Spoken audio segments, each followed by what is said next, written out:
한국전기안전공사에서 사람 중심 AI 윤리 원칙을 제정했다고 하는 뉴스가 있었습니다. 뉴스의 대략은 요약하면 이렇습니다. 한국전기안전공사는 인공지능 기술의 사회적 확산에 따른 기술 활용 윤리 기준을 마련하기 위해서 AI 윤리 원칙을 제정했다라는 것이었습니다. 인간의 존엄성, 공공성 등등 10가지 핵심 가치를 제시하면서 제정했다고 했어요. 그런데 왜 이런 AI 윤리를 제정한다고 하는 소식이 언론 매체를 통해서 나올까요?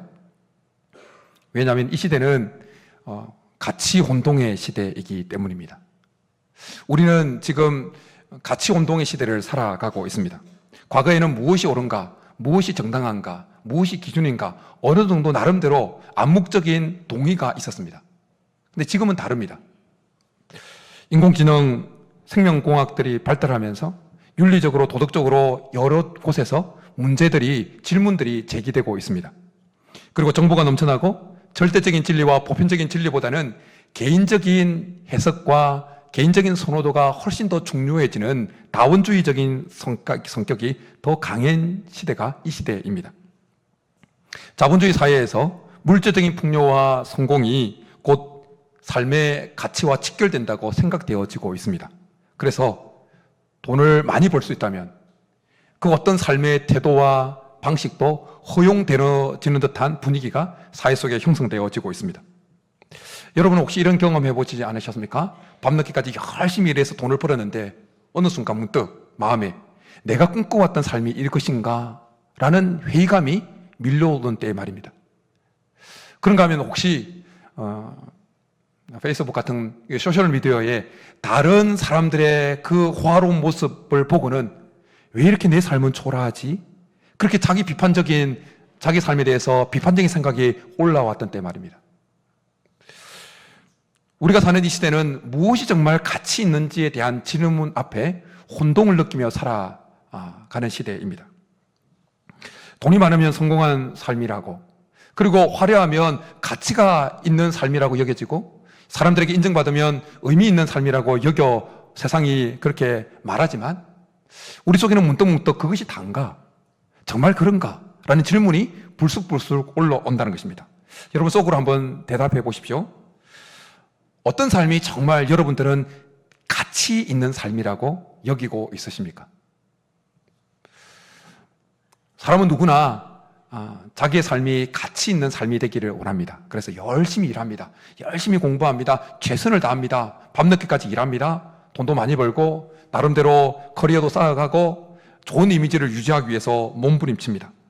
그러나 하지만 이 시대는 마치 사사시대처럼 무엇이 가치 있는가에 대한 가치 기준을 자기 소견에 옳은 대로 설정하고 살아가는 시대입니다. 그래서 나름대로 자기가 가치 있다고 여기는 것의 가치 기준을 매기고는 그 가치를 따라서 그 가치를 추구하면서 열심히 살아갑니다. 그러다가 문득 자기 스스로에게 이런 질문을 던지는 게 되어지는 것입니다. 진짜 좋은 삶은 뭘까? 무엇이 진짜 가치 있는 삶일까? 내가 지금 하고 있는 이 일이 정말 가치 있는 일일까? 의미가 있는 것일까? 자기에게 스스로 이런 질문을 던지는 때가 찾아온다는 것입니다. 세상이 제시하는 수많은 가치 기준 앞에서 비교하고 하면서 지치고 때로는 자기의 삶이 의미 없게 다가오는 때를 직면하게 되어진다는 것입니다. 하지만 이런 가치 운동의 시대 속에서 흔들리지 않는 가치 기준이 있습니다. 뭡니까? 하나님의 말씀입니다. 아멘이십니까? 하나님 말씀이 이 세상 가치 기준이 혼란스러운 이때 흔들리지 않는 가치 기준은 하나님 말씀인 것입니다.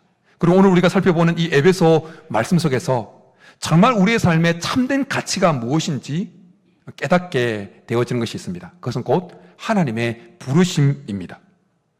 오늘 우리가 살펴보는 본문이 포함되어 있는 에베소서는 전반부 1장부터 3장까지 그리고 후반부 4장부터 6장까지로 구성되어 있습니다. 전반부인 1장부터 6장까지는 유대인뿐만 아니라 이방인까지도 예수 그리스도 안에서 하나님의 그 교회의 일원으로 부름받았다고 하는 부르심의 영광이 얼마나 영광스러운지를 교리적으로 언급하고 있는 내용입니다.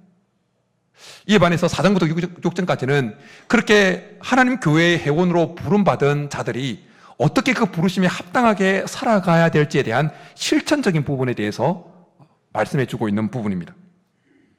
오늘 우리가 읽은 본문 4장 1절에는 부르심을 받은 일이라고 하는 표현이 등장합니다. 우리는 이 부르심이라고 하는 단어를 깊이 묵상할 필요가 있습니다. 앞서 언급했던 것처럼 에베소서 1장부터 3장까지는 이 부르심의 영광에 대한 그 가치에 대해서 교리적으로 쭉 설명을 합니다.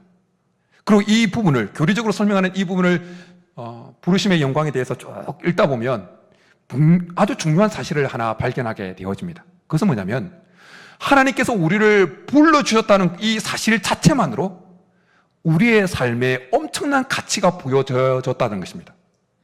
하나님께서 우리를 불러주셨다는 이 사실 자체만으로 우리의 삶은 이미 가치 있는 삶이 되었다는 것입니다. 이것이 오늘 하나님께서 설교를 통해서 우리에게 들려주고 싶어 하시는, 꼭 우리가 듣기 원하는 첫 번째 메시지인 것입니다. 우리가 하나님의 부르심을 받았다고 하는 사실은 단순히 우리가 교회에 출석하는 사람이 되었다고 하는 이 종교적인 의미를 훨씬 뛰어넘습니다. 에베소서 1장부터 3장까지는 우리가 하나님으로부터 부름을 받기 전에 우리가 얼마나 소망 없는 존재였는지를 설명합니다. 그리고 그렇게 소망 없는 자였던 우리가 어떻게 하나님의 자녀가 되었는지 말씀해 주고 있습니다. 여러분 한번 상상해 보십시오. 우리는 마치 캄캄한 그 폭풍치는 바다에서 방향을 잃어버린 그 배와 같은 존재였습니다.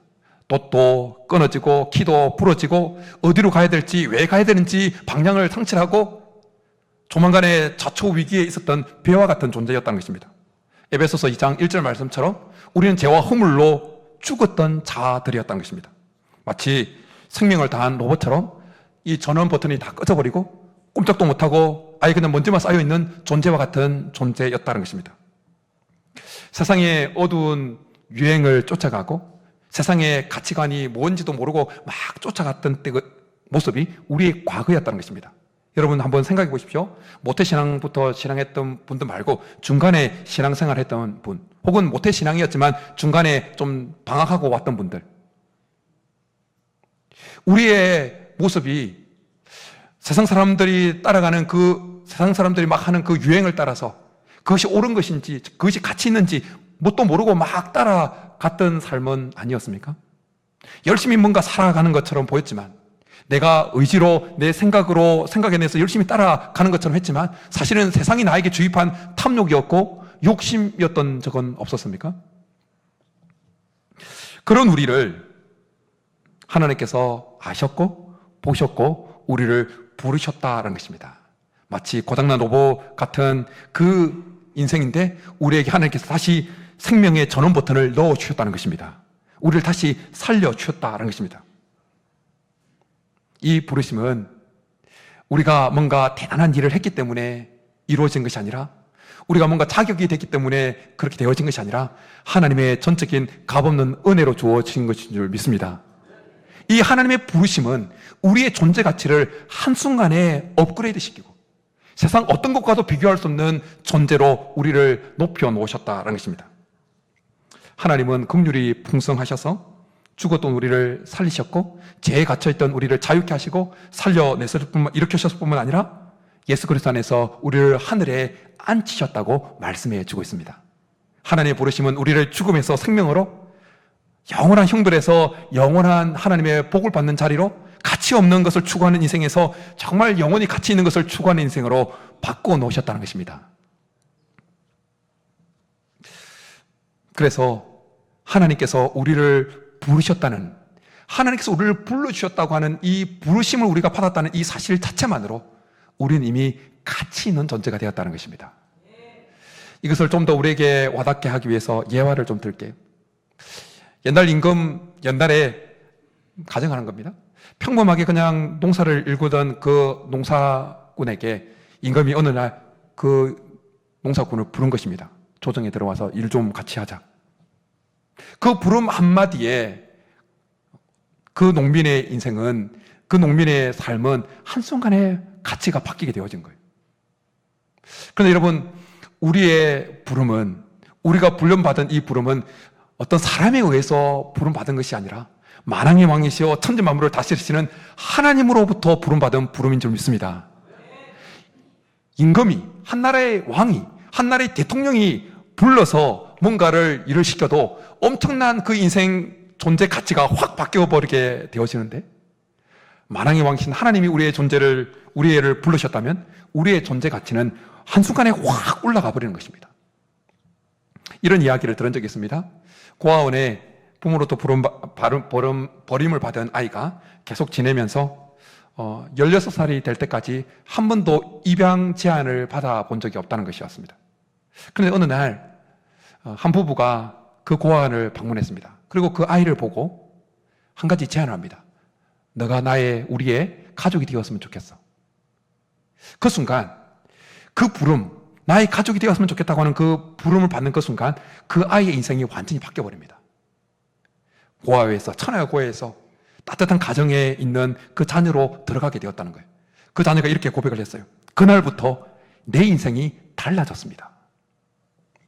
여러분, 우리도 본질상 진노의 자녀였고 아무도 우리를 불러주거나 선택하지 않았습니다. 그런데 하나님께서 우리에게 다가오셔서 너는 내 것이다 불러주셨습니다.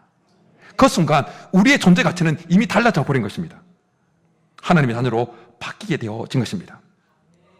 여러분, 자신을 향해서 이 시간에 한번 선포해 보십시다. 나는 가치 있는 자이다. 자신 없이 하지 마시고 한 번 더 담대하게, 나는 가치 있는 자이다. 왜요? 하나님이 우리를 불러주셨기 때문에, 하나님이 나를 불러주셨기 때문에. 이번 한 주를 살아가면서 세상이 제시하는 여러 가지 가치 기준 때문에 때로는 우리가 주눅이 들고 마음이 위축되고 할 때 이 사실을 선포하십시오. 나를 부르신 분은 하나님이시다. 나는 하나님께 부름받은 자다. 고로 나는 가치 있는 자다. 이 선포를 할 때 우리의 어깨가 펴질 것입니다. 우리 속에 자존감이 올라가게 될 줄 믿습니다. 여러분, 하나님은 우리를 불러주셨습니다. 그 사실 자체가 우리의 존재 가치를 어떤 세상과도 비교할 수 없게끔 확 올려놓았다는 것입니다. 그런데 여러분, 하나님께서 우리를 부르셨다고 하는 이 사실 자체가 우리에게 우리의 삶에 엄청난 가치를 가지게 했다는 것이 정말 피부로 와닿습니까? 피부로 와닿지 않습니다. 왜 그럴까요? 어떻게 하면 하나님께서 인간이 아니라 하나님이 우리를 불러주셨다는 이 사실 자체가 우리에게 엄청난 가치가 있다는 것으로 우리에게 느껴지고 풍성하게 경험되어질 수 있을까요? 그 비결을 오늘 하나님은 바울을 통해서 우리에게 말씀해 주고 있습니다. 그 비결은 뭐냐? 우리가 부름받은 그 부름에 합당하게 행하는 것이다 라는 것입니다. 하나님께서 우리를 불러주신 것에 합당하게 우리의 삶의 태도가 바뀌고 우리의 삶의 열매가 나타날 때 하나님께서 우리를 불러주신 이 부름이 얼마나 가치 있는지 우리 속에 경험되어지고 풍성해진다는 것입니다. 그래서 사도 바울은 에베소서 이 1장부터 3장까지 이 부르심의 영광에 대해서 쭉 교리적으로 설명을 하고는 4장에 넘어와서 이제 실천적인 부분에 넘어와서 4장 1절에서 이렇게 우리에게 강력하게 권면하고 있는 것입니다. 우리 1절, 4장 1절 한번 같이 읽겠습니다. 시작. 그러므로 주 안에서 갇힌 내가 너희를 권하노니 너희가 부르심을 받은 일에 합당하게 행하여. 여러분, 그러므로라는 이 접속사가 너무나 중요합니다. 예전에는 우리는 진노의 자녀였고 소망 없는 자였고 본질상 지옥에 갈 수밖에 없는 자였는데 하나님께서 우리에게 자녀를 주시고 독생자를 주시고 그리스도 안에서 우리를 일으켜 주시고 하늘에 같이 앉혀 주셨다. 이 모든 은혜를 생각할 때 우리의 삶은 이전과는 같을 수가 없다는 것입니다. 그리고 이어서 사도 바울은 우리가 부르심에 합당하게 살아가되 행하되 구체적으로 어떻게 살아가야 되는지에 대해서 2절과 3절에서 쭉 구체적으로 언급합니다. 5가지입니다. 겸손과 온유와 오래 참음과 용납과 하나됨을 계속해서 추구하라고 말씀합니다. 이 겸손은 하나님 앞에서 자기를 낮추는 것입니다. 타인과 비교하거나 우월함을 이렇게 여기지 아니하고 자기를 낮추는 것입니다. 그런가 하면 온유는 약함으로 인해서 오는 온순함이 아니라 힘이 있지만 그 힘을 절제하면서 오는 그 부드러움이 온유입니다. 야생마 같은 힘을 가지고 있지만 그 야생마 같은 힘이 절제되어지고 다스려지는 그것에서 나오는 바로 부드러움이 온유함이라는 것입니다.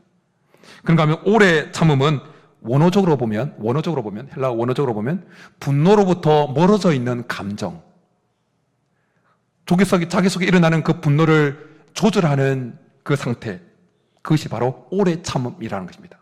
그런가 하면 용납은 다른 사람의 그 다름을 있는 그대로 받아들이고 이해하는 관대함입니다. 그리고 하나됨은 성령께서 하나되게 하신 것을 위해서 나 자신을 내려놓고 하나됨을 추구하는 것입니다. 이제 우리는 그 부르심에 맞는 삶, 우리를 부르신 그 하나님의 성품에 합당한 삶, 우리를 부르신 그 목적을 쫓아가는 삶을 살아야 된다고 우리에게 말씀해 주고 있습니다. 가정에서 겸손하게 자녀의 이야기를 듣는 그 아버지, 자녀들이 가끔 뚜껑 열리게 하더라도 오래 참는, 분을 참는 그 엄마의 모습, 부모의 이야기를 잘 듣는 그 자녀의 모습, 말없이 동료를 챙기는 그런 직장에서의 모습, 그것이 곧 부르심이 합당하게 살아가는 실천적인 모습이다라는 것입니다. 우리가 그렇게 살아갈 때 우리는 단순히 구원받은 자라고 하는 정체성에서 이제는 부르심에 합당하게 행하는 자라고 하는 정체성으로 나아갈 수 있게 되어지는 것입니다. 그러면 우리의 신앙은 머리에 머무르지 않고 우리의 가슴까지, 우리의 삶까지 녹아 내려오는 것입니다. 그럼 우리의 삶은 복음이 되어지는 것입니다. 그리고 그렇게 살아낼 때 우리가 부름받은 이 부름이 얼마나 가치 있는지 우리는 피부로 느끼게 되어지고 풍성하게 경험하게 되어진다는 것입니다. 여러분, 하나님은 우리 어느 누구도 목적 없이 부른 사람이 없습니다. 한 사람도 없습니다. 다 목적을 가지고 우리를 부르셨다는 것입니다. 그래서 에베소서 2장 10절에서 이렇게 말씀합니다. 우리는 그가 만드신 바라 그리스도 예수 안에서 선한 일을 위하여 지으심을 받은 자니 이 일은 하나님이 전에 예비하사 우리로 그 가운데서 행하게 하려 하심이라. 우리가 세상 속에서 선한 일을 하도록 그 목적을 가지고 우리를 부르셨다라는 것입니다. 하나님은 단순히 우리가 그냥 숨쉬며 살아가는 존재로 부르신 것이 아니라 우리 직장에서 때로는 정직하게, 가정에서 사랑을 실천하고 서로에 대해서 선한 영향력을 끼치도록 그렇게 부르셨다라는 것입니다. 그렇게 우리의 삶에서 선한 작은 일을 실천할 때 하나님이 이 목적 때문에 나를 부르셨구나. 하나님께서 이것 때문에 나를 이 직장에 보내셨구나. 하나님께 이 목적 때문에 나와 이 사람과 함께 엮어 놓으셨구나. 우리가 우리의 삶에서 작은 선한 일을 실천할 때, 그 부르신 목적대로 실천할 때, 하나님이 부르신 그 성품대로 실천할 때, 하나님이 그래서 나를 이곳에 부르셨구나. 하나님이 그래서 나에게 이 일을 시켜셨구나. 그 부르심의 목적을 우리는 발견하게 되어진다는 것입니다. 그리고 그 부르심이 얼마나 가치 있는지 우리는 경험하게 되어진다는 것입니다. 성경 속에서나 교회 역사 속에서 하나님의 부르심에 합당하게 산 사람들이 많이 있습니다. 그리고 그 부르심에 합당하게 삶을 살면서 그들에게 하나님께서 부르신 그 부르심이 얼마나 가치가 있었는지 그들의 삶을 통해서 증거하고 있습니다. 우리는 다윗을 잘 알고 있습니다. 다윗은 보잘것없는 목동이었습니다. 그런데 하나님이 그를 이스라엘의 사울을 이은 왕으로 부르셨습니다. 그런데 얼마나 고생을 많이 합니까? 고생을 많이 하고, 그리고 또 왕이 되어서도 정말 엄청난 죄를 범하죠. 그렇지만 그렇게 사울에게 쫓기고 험하게 시간을 보내고 왕이 되고도 넘어져고 했지만 다윗은 그를 왕으로 부르신 그 부르심에 합당하게 살아내려고 엄청나게 몸부림을 쳤습니다. 막 올라가고 막 단칼에 사울을 찔러주고 싶은 그 상황에서도 오래 참는, 부르심에 합당하게 살아내려고 몸부림을 쳤어요. 그 결과가 어떻게 됩니까? 다윗은 이스라엘의 가장 위대한 성군이 되었을 뿐만 아니라 인류 역사에 있어서 예수 그리스도의 계보를 잇는 아주 중요한 인물이 되어집니다. 그 부르심에 합당하려고 몸부림치다 보니까 다윗을 통해서 다윗의 그 부르심은 엄청난 가치가 있는 것으로 드러나게 되었다는 것입니다. 그런가 하면 느헤미야는 바사 제국의 왕의 술 맡은 관원장이었습니다. 그러니까 편하게 살 수 있었던 것이었습니다. 그런데 자기 친족으로부터 예루살렘 성문이 다 불타고 성벽이 무너졌다는 소리를 듣고 검식하고 자기 스스로를 괴롭히면서 하나님 앞에 몸부림칩니다. 그 순간 하나님은 그를 예루살렘 성벽을 재건하는 자로 불러주십니다. 부르심을 입은 겁니다.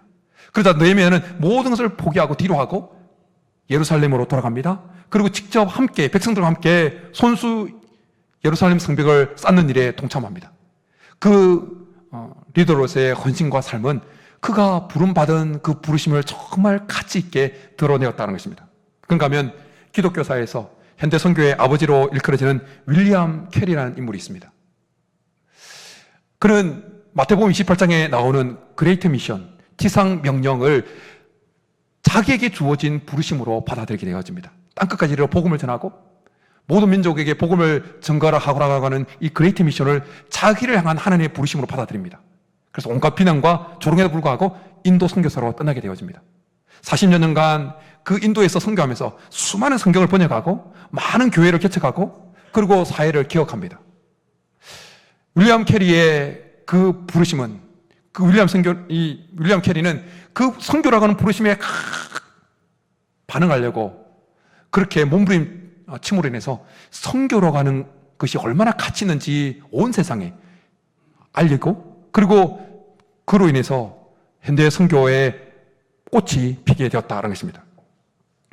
성경과 교회사 속에서 하나님의 부르심을 삶으로 그렇게 살아내었던 그 사람들은 하나님의 부르심을 단순히 선언으로만 끝내지 않았습니다. 하나님 나를 부르셨어. 그 선언으로 끝내지 않았다는 겁니다.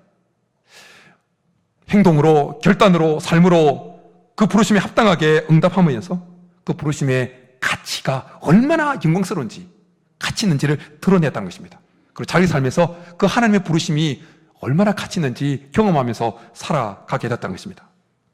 때로는 하나님의 부르심에 제대로 합당하게 살기 위해서 고난을 감수하기도 했습니다.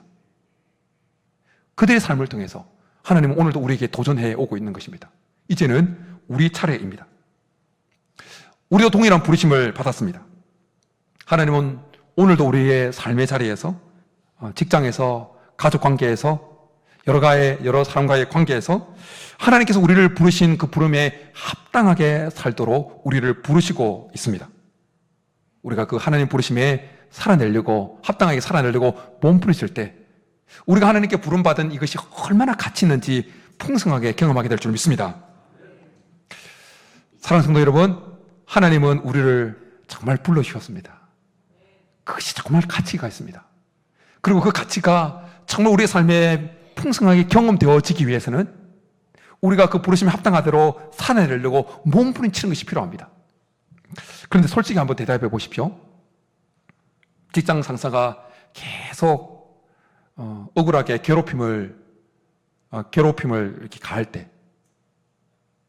가정 안에서 가족들이 자꾸 뚜껑 열리게 할 때, 보기 싫은 사람이 계속 내 옆에 찝쩍거릴 때 온유할 수 있습니까? 오래 참을 수 있습니까? 내 힘을 과시하고 싶은 마음이 막 올라오는 그 순간에 참을 수가 있습니까? 불가능합니다. 어쩌면 나는 그렇게 부르심에 합당하게 난 살 수 없어. 온유? 나하고는 거리가 먼 덕목이야. 관용? 용납? 그건 목사님만 하세요. 그렇게 여겨지는 덕목일 수 있습니다. 맞습니다.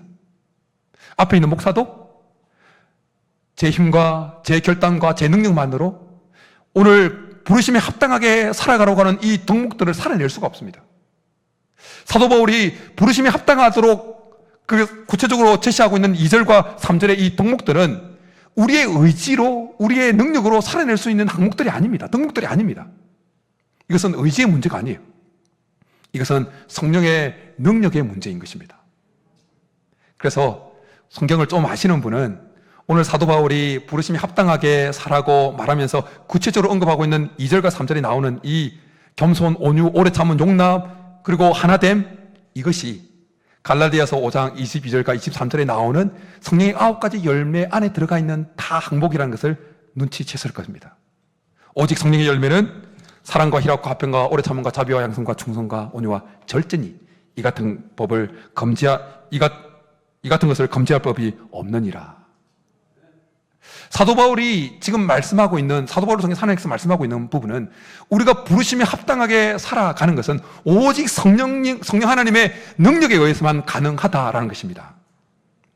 우리가 성령 하나님의 능력을 의지할 때 우리를 부르신 그 하나님의 부름의 목적대로 살아갈 능력과 힘이 임하게 될 줄 믿습니다. 우리가 성령 하나님의 능력을 의지할 때 우리는 우리를 부르신 그 하나님의 성품을 닮아가도록 그 부르심에 합당하게 살아갈 수 있게 될 줄 믿습니다.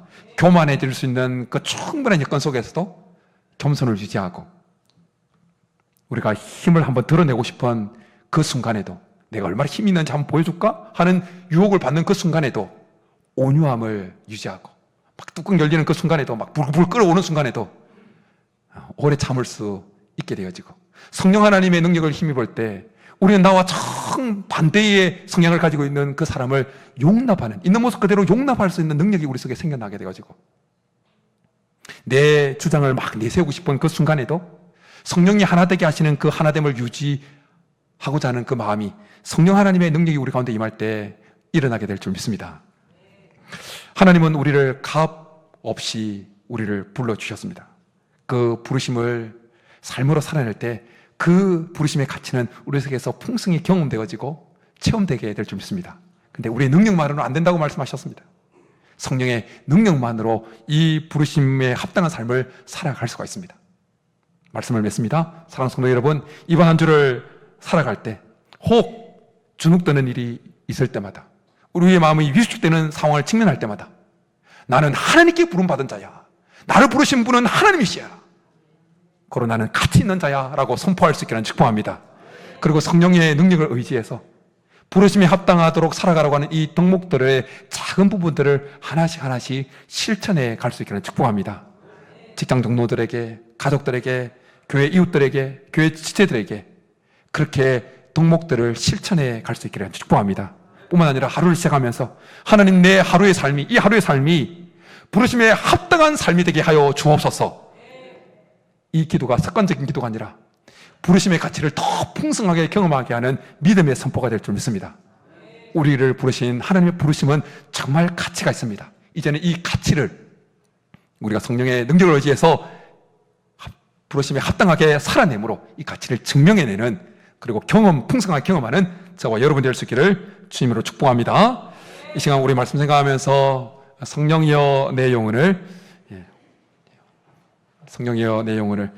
이제 좀 박자 맞추기를 위해서 우리 드럼도 치고 하면서 하겠습니다. 성령이 내 마음속에 강물처럼 밀려와서 세상 유혹을 이기고 세상이 제시하는 그 가치 기준을 뿌리치고 오직 성령의 능력으로 주님을 닮아가도록 우리 간절한 마음을 담아서 같이 찬양하며 나가겠습니다.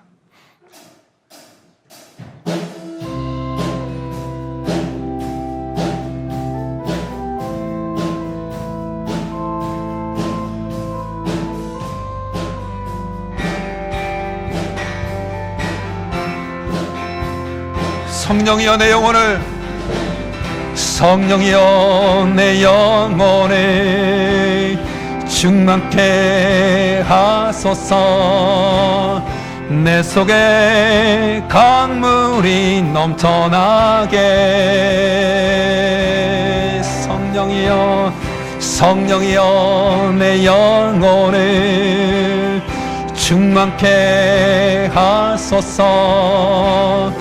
내 속에 강물이 넘쳐나게. 오 성령 하나님, 날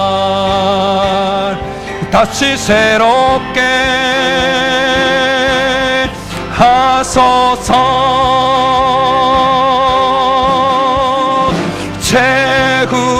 채우소서. 내 영혼이 세상 유혹 다 이기고 다시 주를 닮아가도록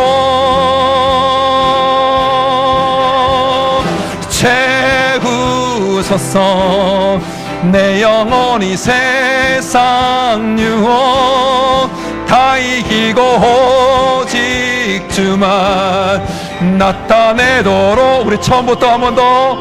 성령이여 내 영혼을, 성령이여 내 영혼을 이 시간에 충만케 하소서. 내 속에 강물이 넘쳐나게. 성령이여, 성령이여 내 영혼을 충만케 하소서. 내 속에 강물이 넘쳐나게. 오 성령 하나님, 오 성령 하나님, 날 다시 새롭게 하소서. 성령 충만을 갈망하면서 우리 두 손 들고 채우소서. 내 영혼이 세상 유혹 다 이기고 다시 주를 닮아가도록 채우소서. 채우소서. 내 영혼이 세상 유혹 다 이기고 오직 주만 나타내도록.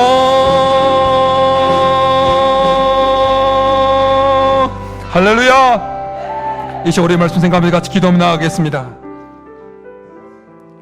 세상은 끊임없이 여러 가지 가치 혼동 시대를 살아가는 우리들에게 가치 기준을 제시하면서 주눅들게 만들고 비교하게 만들고 우리가 얼마나 초라한 존재인지를 계속해서 주입시키려고 하지만 오늘 말씀을 통하여 하나님께서 우리를 부르셨다는 그 사실 자체만으로 우리가 얼마나 가치 있는 존재인지 말씀해 주셨습니다.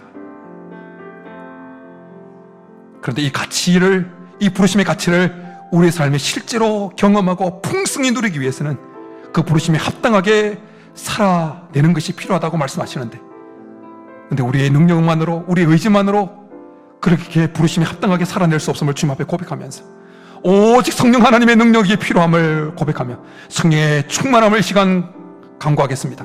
그렇게 성령의 능력을 힘입어서 살아내므로, 부르심에 합당하게 살아내므로 우리를 부르신 그 부르심이 얼마나 영광스러운지, 가치 있는지를 실제 우리 삶에서 경험하고 떳떳하게 가슴 펴고 당당하게 살아낼 수 있는 우리가 되게 도와달라고 우리 성령 충만을 위해서 주여 부르기도 나가겠습니다. 주여. 살아계신 하나님 아버지, 우리가 얼마나 가치 있는 존재인지, 하나님의 부르심이 얼마나 우리를 가치 있게 만들었는지 한 번 더 말씀을 통해 깨닫게 하여 주신 것 감사합니다. 이 가치 운동의 시대 때 우리가 하나님 세상이 제시하는 그 가치 기준 때문에 하나님 위축되어지고 마음이 주눅들 때마다 우리가 하나님께 부름받은 자인의 사실을 선포하고, 그러기에 우리가 가치 있는 자라고 믿음으로 선포하고 나가게 도와주옵소서. 뿐만 아니라 하나님, 이것이 우리가 부름받은 이 가치가 얼마나 가치 있는지 우리 속에 경험되어지고 풍성하게 체험되어지기 위해서 부르심에 합당하게 살아가는 것이 필요하다고 말씀하시는지만, 우리의 능력만으로, 우리의 의지만으로, 우리의 결단만으로 부르심에 합당하게 살아갈 수 없음을 주님 앞에 고백합니다. 성령 하나님의 능력이 필요합니다. 성령 하나님의 능력을 힘입을 때 부르심의 목적에 맞게끔 우리를 부르신 그 하나님의 성품을 따라가는 삶을 살아가게 될 줄 믿사오니 주님, 우리 가운데 이 시간에도 성령의 강물이 흐르게 도와주시옵소서. 성령의 능력으로 채워주시옵소서. 그래 세상 유혹을 뿌리치고 하나님대로 부르심에 합당한 삶을 살아내게 도와주시옵소서. 그렇게 살아내므로 우리를 부르신 그 부르심의 가치를 실제로 우리의 삶에서 경험하고 체험하는 믿음의 성도들 다 되게 도와주옵소서. 축복드립니다. 살아계신 하나님 감사합니다.